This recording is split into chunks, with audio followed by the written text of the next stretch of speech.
Hey everybody, I'm Hervé with Sunvoy and I'm at a simple residential install here. Just a breaker tie-in with a 9 kilowatt system on top. It's an N-phase system. And our problem at Ipsen Solar was that we wanted to see programmatically how much are we commissioning every month. You track your sales, you know your dollar per watt, you have so many data inputs, but to really track the amount of installs you do, we still relied on people in the field telling us like, oh, it's installed or not. So what we built in Sunvoy, you can get a free version of it, is a dashboard that shows you the amount of installs that you do every month and every year of your company.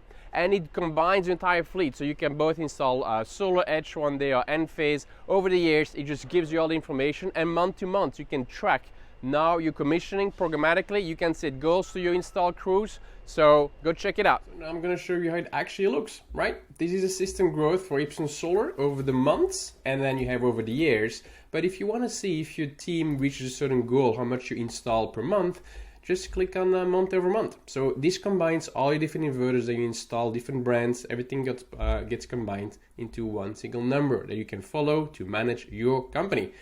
Get a free dashboard to discover how your solar business is doing in real time. And to find out real time that free dashboard, go to our website, sunvoy.com, scroll all the way to the bottom. You'll find a free dashboard section under our free tools. All right, enjoy. Let me know what you think. Bye.